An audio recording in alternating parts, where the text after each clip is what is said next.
Nothing Personal starts in 30 seconds.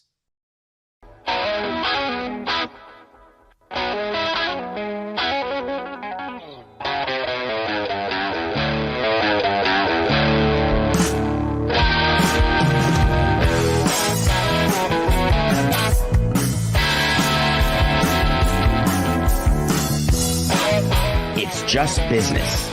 This is Nothing Personal.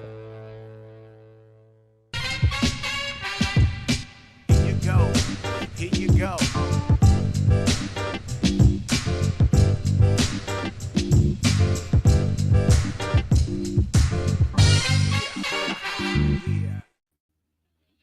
Probability.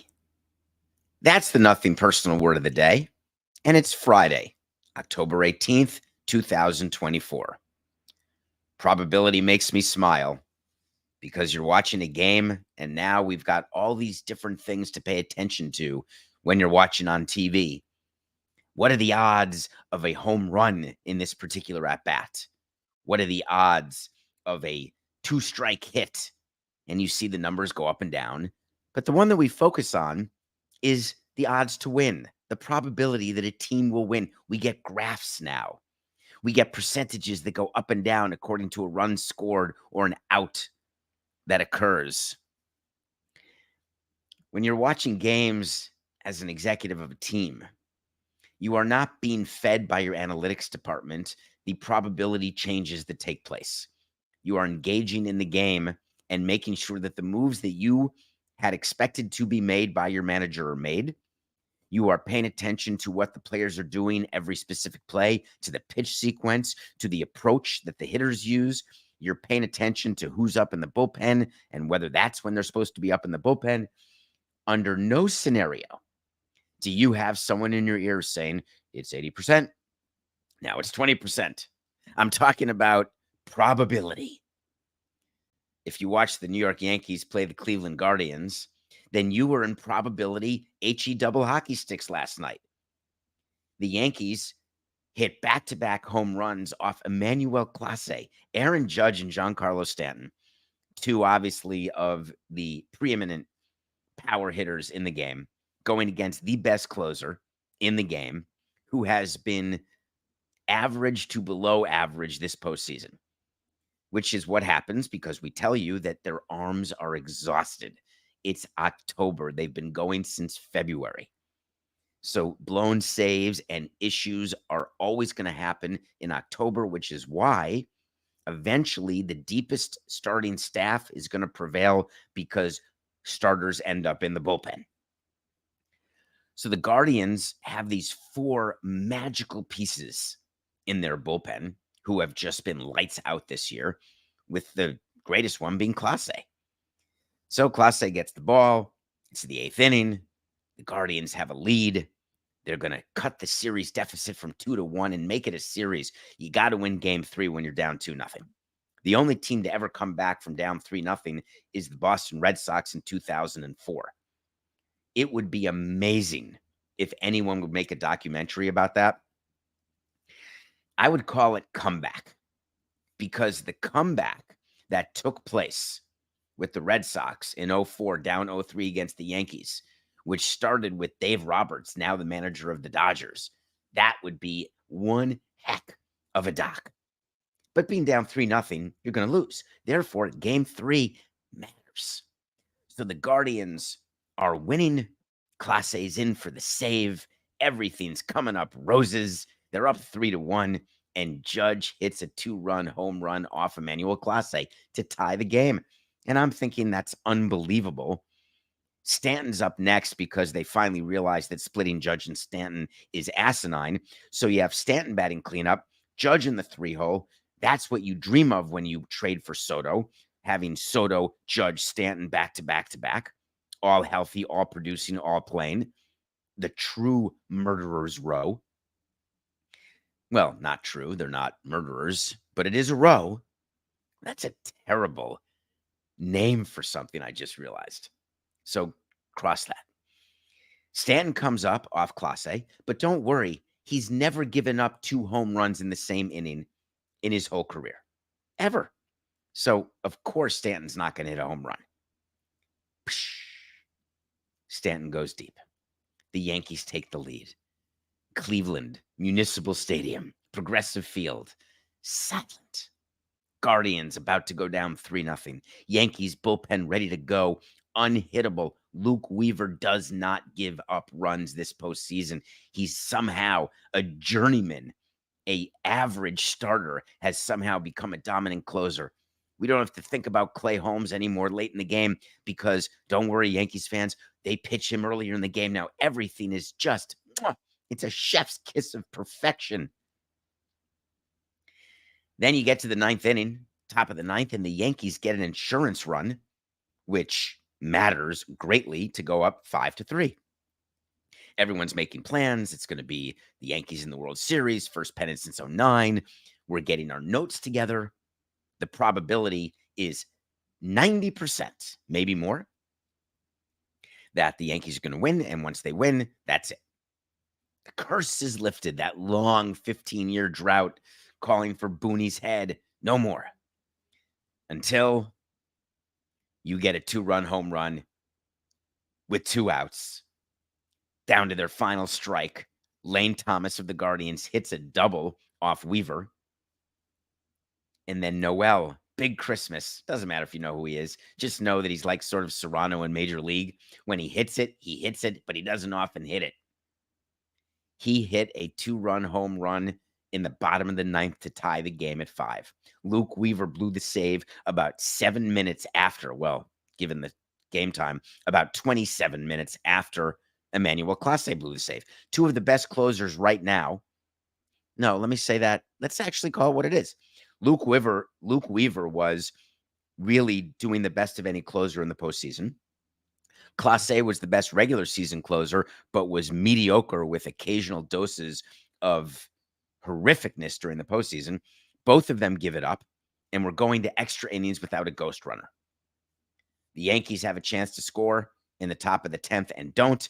Bottom of the 10th comes, and out of nowhere, well, if you're not watching baseball, it's out of nowhere, but David Fry in the 2-hole is an example of another weapon that Stephen Vogt, the manager, has, who can be deployed at any time in any position in the lineup and get you results. David Fry hits a walk-off 2-run home run. Incredible. Probability went from 100 to 1 back to 100. And all of a sudden, it's 2-1 Yankees. And in analyzing the game for CBS Sports HQ, I wanted to make sure that everyone heard, and I want you to hear it this morning, how this works. Aaron Boone said it at the press conference right after the game. And it's so important that you know that sometimes managers talk to the media and they're misleading you, the fans and the media.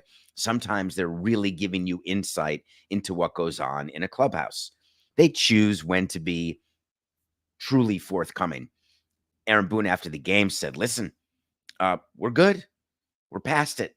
We're ready for tomorrow. What a great game. We lost it. No problem.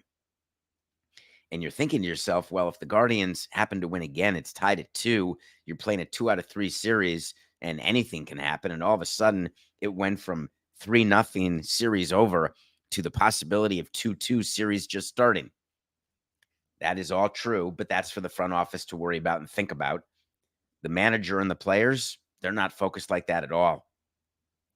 They're back in that clubhouse after Fry hit the walk-off, getting food, getting dressed, going to the hotel, going out, getting ready for today's game. Maybe in some cases, they're strolling into the hotel right now at 8:09 Eastern, 10:09 DraftKings time. So now, do you change? One of the things that someone asked me in the studio last night, do you change your lineup or do you change what you were going to do given that you won the game versus lost the game if you're the Guardians, or if that you lost the game versus won the game if you're the Yankees? And there was a game 4 plan in place, which was heel for the Yankees against a guy named Gavin Williams for the Guardians. It didn't matter if the Guardians were down 3-0 or 2-1, Gavin Williams was starting. It didn't matter if the Yankees were up 3-0 or up 2-1, heel was starting. Why? It used to be in a 7-game series that we would project that the starter for game 1 could come back and pitch in game 4 and could come back and pitch in game 7, 1-4-7. Then it evolved to 1-5, and then you're available for 7. There are no scenarios anymore where the game 1 starter turns around and can pitch game 4. For whatever reason, we have made it, and this is what we talked about yesterday. Go listen to yesterday's Nothing Personal, episode 1149, where we talked about the state of MLB. We've talked about the state of starting pitching. You see a 5 next to a starting pitcher, and you're believing that this is like a miracle on the Hudson. You're thinking to yourself, amazing. And I'm thinking to myself, I'm paying 25 or 30 million for a 5 and dive guy? It can't be that that's aspiration now to try to get a pitcher to go 5 innings. But we have made it this way, and I'm not sure, unless the rules are changed, which baseball is talking about, that it's ever going to go back. Because no matter how well you do, they don't want you going through the lineup 3 times. And no matter how few pitches you throw, you're not going to come back prematurely. So you've got an opportunity here if you're Cleveland. You've got Gavin Williams going for you. He's excited, hasn't pitched. He and Heel haven't really pitched this whole postseason. I don't think they've faced one batter this entire postseason. It's a big game. What about the probability of the Mets-Dodgers? How do you feel about that? Feel good if you're Mets fans? Hey, let me make you feel better. The Dodgers beat the Mets last night 10-2. It is such a lopsided series. The Dodgers have outscored the Mets by 21 runs so far this series. It's actually the highest run differential in the first 4 games of any series ever. It's been a crushing. The one game the Mets won, they won 6-3. They lost, I want to say 9-0, 8-0, and 10-2, somewhere around there. But guess what? You can go 9 innings pitched like the Mets did. You can give up 12 hits, 10 runs, 9 walks, and 11 Ks, and it's still 1 loss. You're down 3-1. Can you imagine being down 3-1 in the league championship series and facing a team that is way better than you, with starting pitchers that are way better than what you have? Yes, I can. And I've got the ring to prove it. Go back and look at the 2003 League Championship Series. Go look at the Marlins needed to win Game 5 at home. Josh Beckett pitched them to a win, and then go on the road to Chicago and beat Mark Pryor, the now pitching coach for the Dodgers, and Kerry Wood at the height of their amazingness, Pryor and Wood. The Marlins won all 3 games, and they made it to the World Series. Go back last year, the Arizona Diamondbacks. They needed to win 2 in Philadelphia to go to the World Series. They went on the road in 6 and 7 and got 2 games. If you are the New York Mets, it is not over. You just have to win Game 5. You don't focus on 6 and 7. The only thing you do if you are David Stearns or the traveling secretary of the Mets is that you're coming to the ballpark with 2 days worth of clothes, because you are expecting to win Game 5 and you're expecting to fly to Los Angeles, not for 1 game, but for 2. We put it in huge letters on the board that we had in the clubhouse. There's one near the training room. There's one right at the entrance, and there's one coming out of the dugout into the main part of the clubhouse. Made it very clear what time you had to show up for the following game, and then how many clothes to bring. We would do that all the time, like pack for 4 days, pack for 2 days. Here's your itinerary for the trip. The Mets aren't out of it. Here's the thing. You can't keep walking players. I want to tell you a quick story, Coca. When we would call up pitchers, the way it would work is that the minor league manager would say to the minor league player, hey, you're going to the show. Now they film it for Twitter, etc. But back then, they didn't do it that way. You just had your manager tell you of AA, hey, you're going up. Then you hear from the major league traveling secretary with your flight plans. Then either the pitching coach if it's a pitcher, hitting coach if it's a hitter, sometimes the manager if it's a top prospect, sometimes the GM if it's a really top prospect, and sometimes the owner if it's an expensive top prospect will call the player and say, you're coming to the big leagues. When it's people who are brought up and down, and you see this throughout the season when they've got options, so they're brought up and then they're sent down, and then they're brought up and then they're sent down. All of that counts as one option, by the way. No matter how many times you're sent to the minor leagues during the year, that's one option. But when they get to the big leagues, they come in the clubhouse, and the first thing that they do is they walk in and they look for their locker, and it's ready for them. They've got the nameplate, they've got the jersey. The second thing is they go see the manager, and the manager says hello. Maybe he met him during spring training. Maybe he's a new acquisition. And often I and the GM or president of baseball ops would go down and say hi and greet the player. And we had one message. Let me say that, let me give you full disclosure. We had two messages. If you are a pitcher, the first message went to pitchers and hitters. It was, welcome to the show. It's harder to stay here than it is to get here. Just wanted to put that out there, make sure the players understood. Second thing, if you are a pitcher, we said, we don't walk people. Do not walk people, or you will be sent out. The New York Mets pitching staff has walked the most hitters.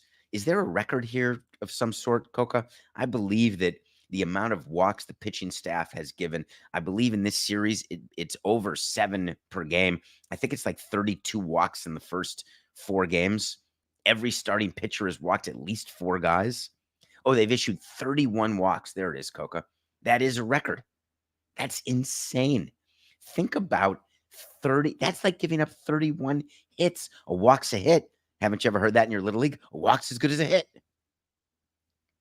We sent people out when they lost their command. You cannot, in any lineup, especially in October, do what the Mets have done and expect to win a game. So here's how it's going to work tonight.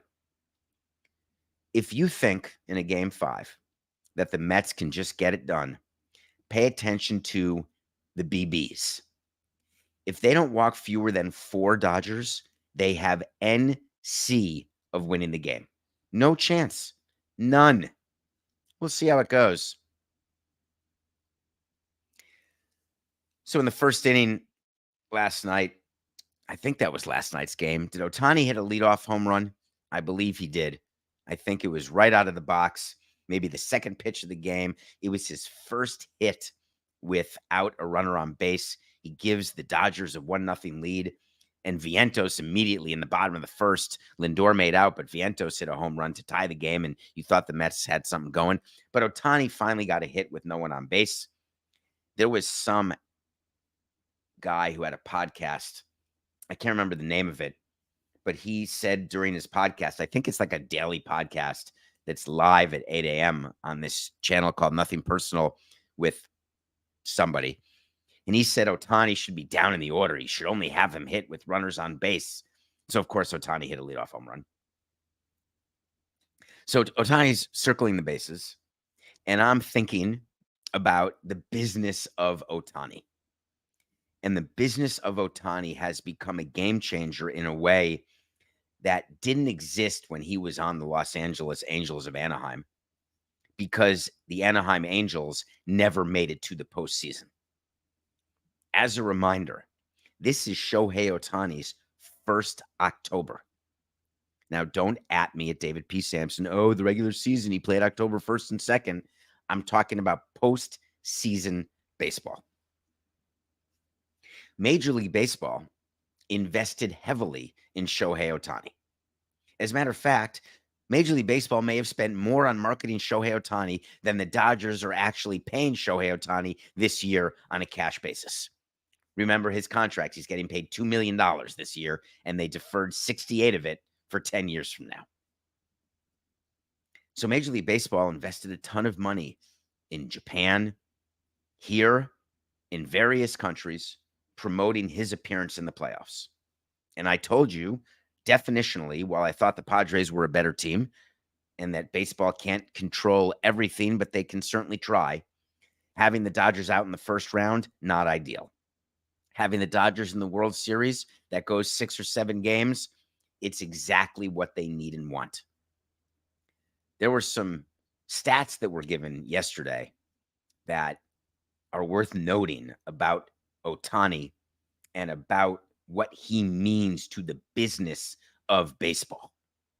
The numbers came out on game 5 of the Dodgers-Padres division series.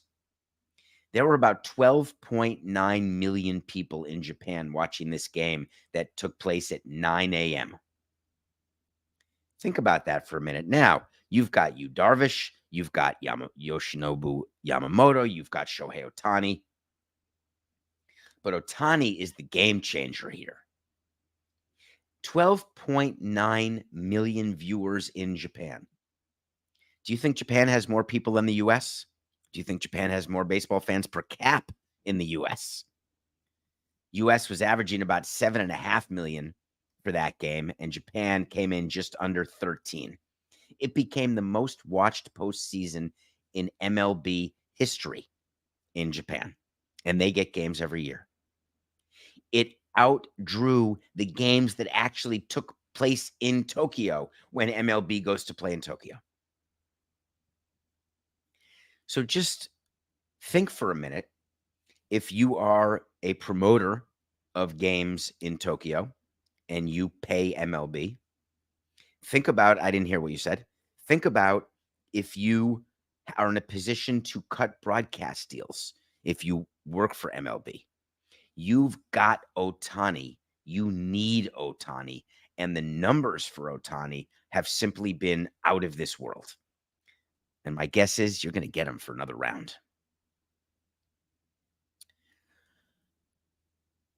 Coco, play some music, please. You know what I want? I want to talk to Samson. So you want to talk to Samson? Get into my X at David P. Samson. I like saying that.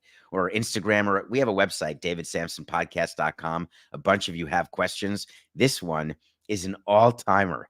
And I may say that a lot, but I have to make sure I do this. I have to make sure I do it right because you asked for it. So here it goes.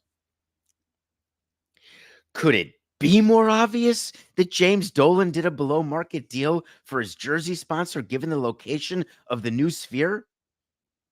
Did that sound like Chandler Bing? Let me try it again. Could it be more obvious? And you actually said in Chandler Bing's voice, David. You're asking me about James Dolan, the owner of the Knicks, James Dolan, the owner of the Sphere, and a deal that was announced yesterday that caught quite a few people's attention within the circles of the NBA offices. Madison Square Garden announced a new patch partner for their jerseys. Guess what? If you are a Knicks fan, get ready to stare at Experience Abu Dhabi. God bless you, James Dolan.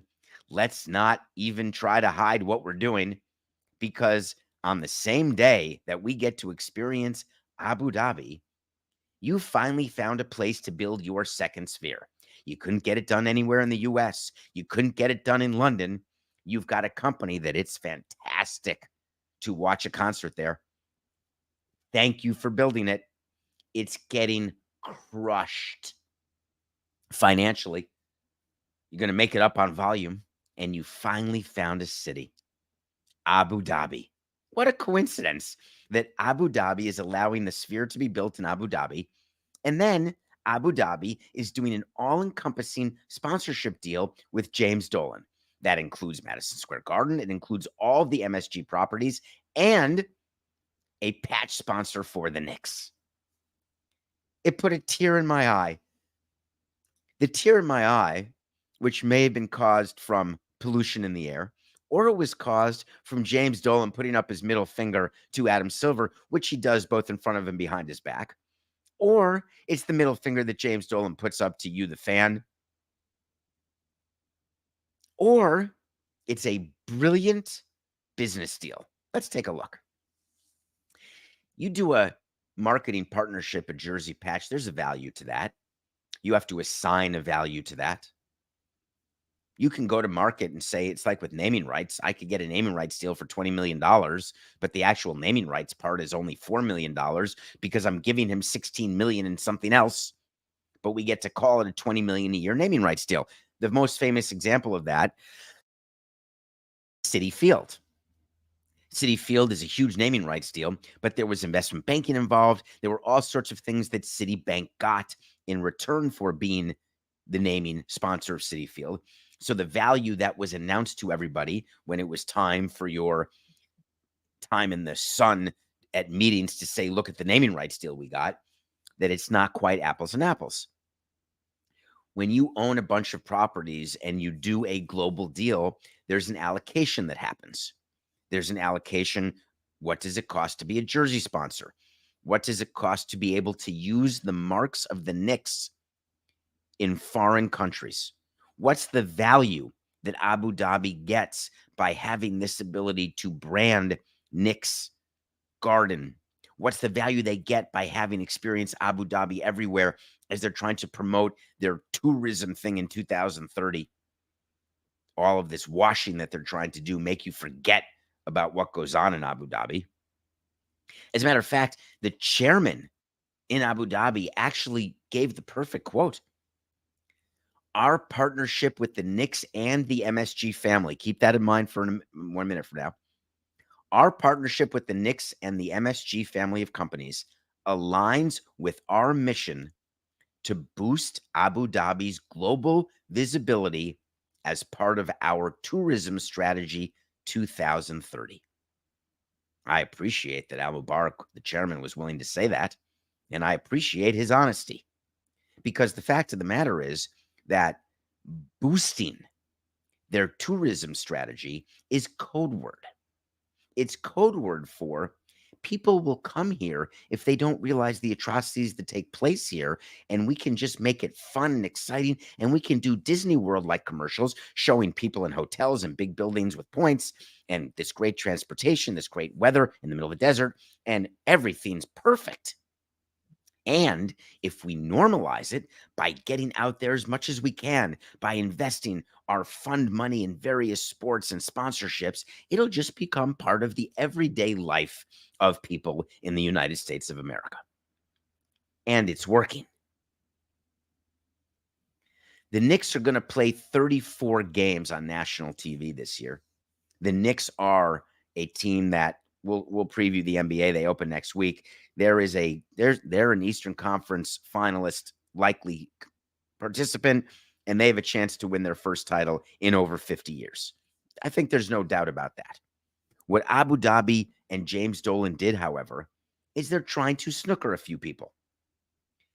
The reason why James Dolan did this deal with the jersey patch is because he needed them to invest in his Sphere project. And I don't mean the marketing partnership. Because if you think there are not public subsidies when he's building the Sphere in Abu Dhabi, then I've got a Sphere to sell you.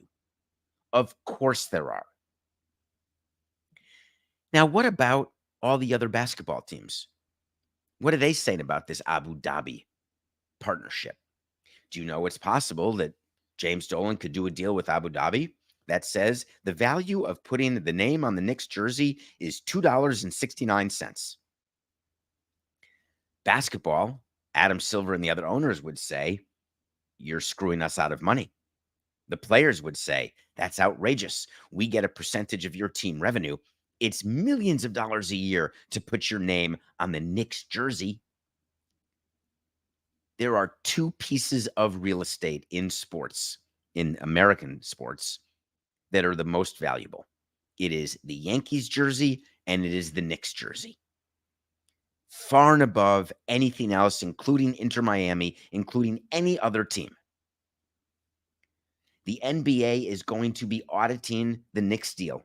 They are going to be looking to make sure that James Dolan is not trying to underreport what the value is to the Knicks team of Abu Dhabi as its jersey sponsor. I don't think Jim Dolan is going to play around because I don't think it's a fight worth fighting for him. While he is fighting nonstop with Adam Silver and the NBA, the reality is doing a market deal with Abu Dhabi, it makes sense because why potentially screw up the most important part of this deal, which is all the money you got for non-Knicks items. Think about the NBA has isn't the in-season cup called the Emirates Cup now? I'm not saying that the NBA, so Coke, I think you're misunderstanding, so I need to be more clear on a Friday morning. I'm not saying the NBA is upset that the Knicks did a deal with Abu Dhabi. The NBA has already jumped off the bridge of washing a long time ago. What I am saying is that when a company does a deal that has a lot of different parts to it, there's opportunity for fraud. There's opportunity for underreporting. It's not in Jim Dolan's best interest to pick this fight with the NBA because he's getting so much money on the other side of this deal that it's not worth it to him. Will he try to underreport it by a bit, but not beyond reason? So your question, so you want to talk to Samson, was asking me, is it obvious that Dolan did a below market deal for the jersey sponsor? And the answer is no, because it's such a larger global deal.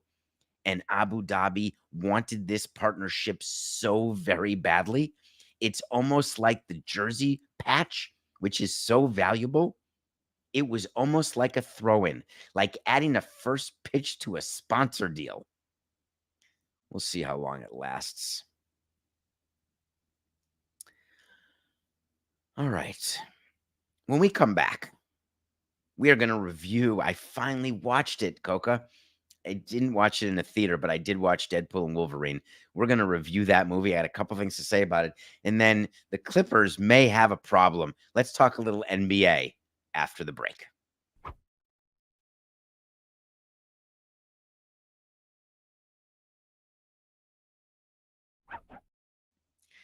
Welcome back to Nothing Personal. It's a Friday. Thank God we did it.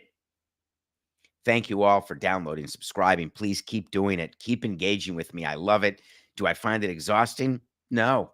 I love responding and reading everything you guys write, you people. Thank you. I watched Deadpool and Wolverine. I was waiting for it to stream. It started streaming, I think, a week ago. So I think 4 days ago, my movie of the day was Deadpool and Wolverine because I have such high expectations. I hadn't read anything about it. And side note, I hadn't seen Hugh Jackman in a Wolverine movie, but I knew that he played Wolverine. I wasn't exactly sure where the fangs come from. I didn't know any specifics, but Deadpool is my jam.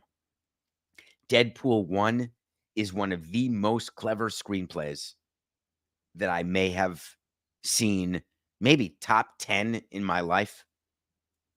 Deadpool 2. By the way, can you ever listen to Careless Whisper again by Wham and not think of Deadpool? Is there any way to not?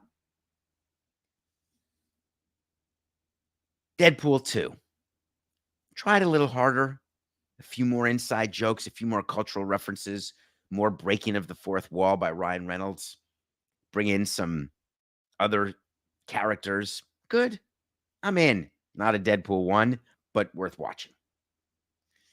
Deadpool and Wolverine. $1 billion movie. I found the jokes to be mediocre. I found the cultural references to be forced. I found that they tried too hard. And what a great lesson. And I have to think about this all the time, socially and in business, actually. When you try too hard, you end up failing. Now, it seems counterintuitive because you're taught by your parents and by your friends and family, hey, you got to try harder. You got to keep going. I always tell people, just keep going. I mean, I have LFG tattooed on me. Let's keep going. LKG. Let's keep going. So I totally understand that concept.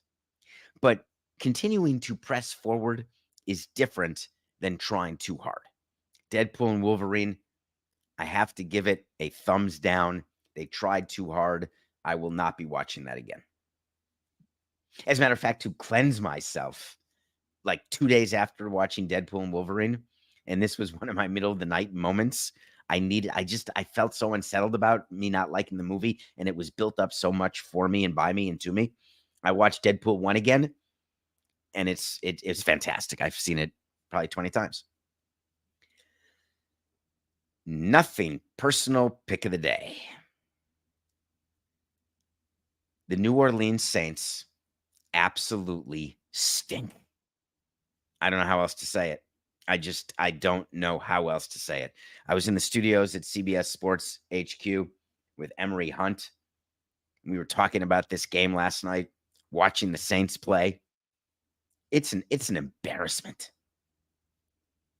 Now, granted, everyone was hurt, but still, Todd Furman, our friend, said that it's the best. All these guys are out for New Orleans. They're like the bottom 3 team. The way they looked last night, they're the worst. So we lost that one. I'm not upset I lost the Yankees over the Guardians because the probability was I had it. I was like 98% sure that pick of the day was going to win. Winner. And then the probability changed, and I lost it. But I did have the Dodgers over the Mets. So therefore, we are 142 and 154. To all the people who are fading me and are Dodgers fans and are listening to this, yes, I'm talking to you, Glenn. If that's you and you were despondent and you found a way to text me and tell me, do not ever pick the Dodgers because I want the Dodgers to win, there you go. I picked the Dodgers and the Dodgers won. And by the way, I hear Coca in my ear doing this to me every day when it comes to the Mets or the Ravens. Well, we got more games today. Guess what? We're taking the Dodgers and Yankees again. The Dodgers will end the series with the Mets tonight, and they've got Jack Flaherty going. They haven't announced as of the airing of this, although at 10:36 they may have announced it, but at 8:37 they have not. I'm going to guess it's Senga who's going to get the ball tonight to start, but it's David Peterson. All right, let's do that again. Here we go. 12-48-69. Tonight in Game 5, you've got Jack Flaherty going against David Peterson, and that is a clear advantage to the Dodgers, who have one thing in mind. Let Freddie Freeman get the maximum amount of rest that he can before the World Series starts. No extra games. They've got to fly back to LA anyway. There is no reason in the world to make the Mets fly back with them. The Dodgers want to go into this game not with a 3-1 mentality. They'd like to go in with a 1-3 mentality. Then you've got the Yankees in a critical game where the Guardians are looking to tie the series. The Yankees will be able to rebound from that improbable loss to take a 3-1 series lead. The reason why the Yankees need to get this series done as quickly as possible is they're aware of what the Dodgers are doing. They do not want to get fewer days of rest than the Dodgers, and definitionally they're going to, because the Dodgers have a closeout game today that the Yankees don't, but the Yankees could end up closing out tomorrow. We are taking the Yankees over the Guardians. What about Sunday? I'm going to watch some football and some baseball. I'm going to watch the Chiefs play. Chiefs-Niners is a great game. The Niners are favored. So here's my view of that, and I think we've been pretty consistent when it comes to Mahomes and the Chiefs.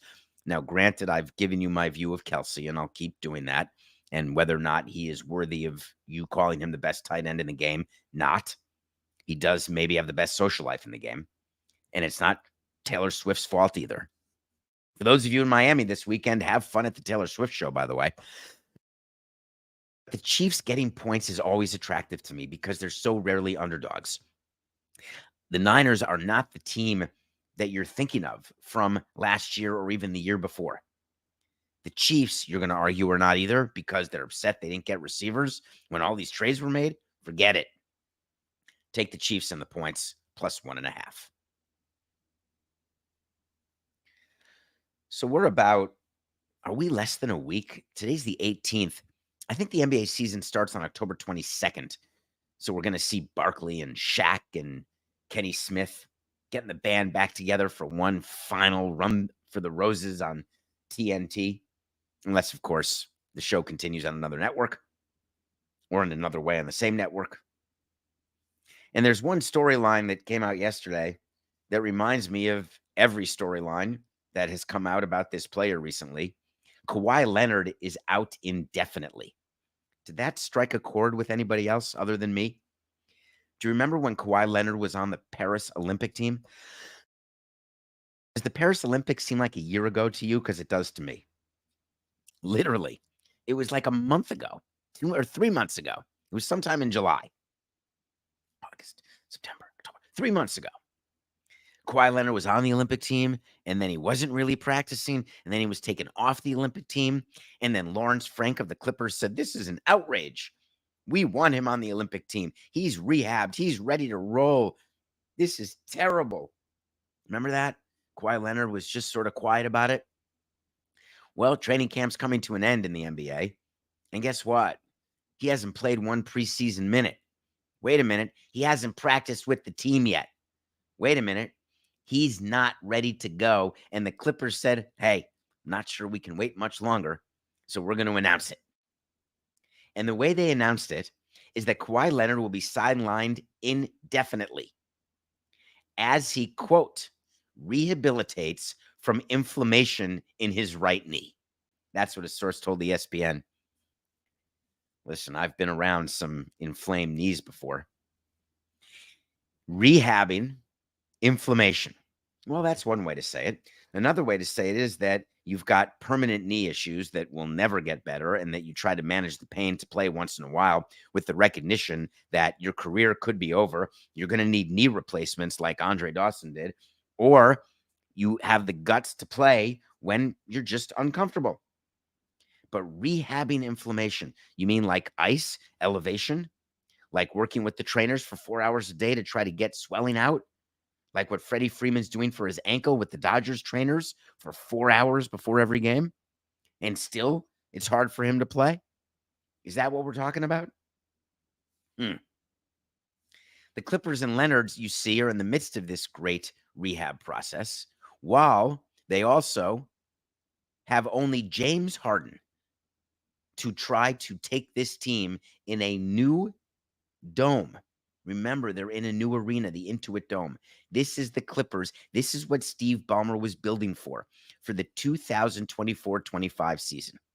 This is when he wanted to overshadow the Lakers because he correctly said the Lakers are barely a play-in team. This could be our moment to get out of under their shadow. It's very much Mets, Yankees, Nets, Knicks. That's Clippers, Lakers. White Sox, Cubs. Used to be A's, Giants. There's always the big brother and the little brother. Steve Ballmer doesn't like that. He wants to be the main attraction. So he built this incredible arena, and you got to believe that the plan was to be good in the first year in the new arena.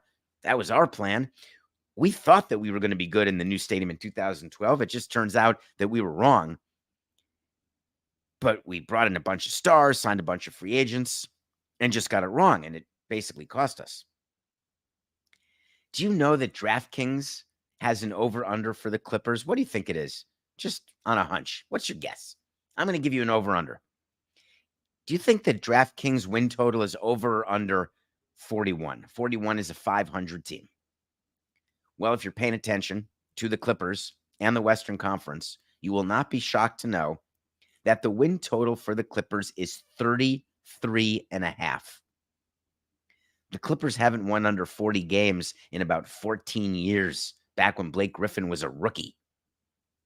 The team that was put together by Steve Ballmer and his folks, recognizing that Kawhi Leonard is not Kawhi Leonard anymore. Kawhi Leonard is more like Tim Lincecum.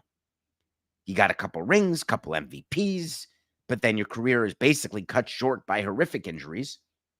Now, Kawhi Leonard, better career than Mike Trout. We should talk. Kawhi Leonard, very similar to Tim Lincecum? Probably.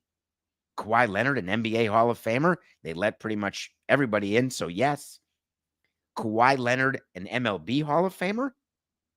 No chance, toilet pants. Tim Lincecum was on the ballot like once or twice. And don't forget that Steve Ballmer is so infatuated with Kawhi Leonard, so dreaming that Kawhi Leonard will be what he was when he won the MVPs in Toronto and San Antonio. Those are a long time ago. But guess what he did? He gave Kawhi Leonard $150 million. He gave him a 3-year contract extension just 10 months ago. So I'm quite interested in what's going to happen with the Clippers because it's going to very much bother Steve Ballmer that his team is bad. But I'm more interested in the career of Kawhi Leonard. How long do you think you're out when you say that you're sidelined indefinitely? What is that? What is that? Is that code for 2 to 4 weeks, 4 to 6 weeks, 6 to 8 weeks, 3 to 4 months, out for the season? When you tell somebody in a release that you are sidelined indefinitely, that's not a 15-day stint on the injured list. That's not 2 weeks. Because if you had a period of time, you would say a period of time, unless the period of time is so long that you don't want to face it. So we would say indefinitely, knowing that a guy's in Tommy John, or we would say 9 to 12 months, 12 to 14 months, 6 to 9 months. You have a torn rotator cuff, having surgery, 12 months. See you soon. I got to tell you something right now. Actually, Coca, this is such a dead giveaway. Wait to see is when we tell you something's going to happen. If it does, great. If not, fine. We'll revisit it. It's on the document at davidsamsonpodcast.com. Kawhi Leonard will not play until 2025 at the earliest. He is going to miss the first 3 months of the season, 2.5 months of the season, October, November, December. Because if he were going to miss 4 weeks or 6 weeks or 2 weeks, they tell you that. They wouldn't say indefinitely. Sorry, Steve. What a nightmare. You're so excited for your first game in the new Intuit Dome. You just feel so good about everything. And then you look on the field and you realize your team stinks. It's just terrible. You know what else is terrible? Promising players you're going to do something and then having to do it, even though you shouldn't do it. You think Mike Tomlin, the coach of the Steelers, is looking at Justin Fields and texting him on the side, vanish mode on Instagram? Sorry about this, man. We got to start Russell Wilson. I'm totally sorry. You've been great. We're 4-2. Way better than we expected. Russell Wilson stinks, but man, when he signed here, we said, you're the number 1 quarterback. You're going to play if you're healthy. And by the way, dear Justin, Samson had to wait to see that Russell Wilson would be the starter when healthy, no matter what. So now we're starting week 7, and I know we're 4-2, and I know that I told you there was a competition, but there really wasn't. And it would be great, Justin, if you would do me just one tiny, teensy, small favor. Could you meet the media and say that you could have played better? That this whole quarterback controversy with Russell Wilson becoming the number 1 starter for the Steelers, would you be a darling and just let everybody know that you're going to own it and that it's not the owner's fault or my fault?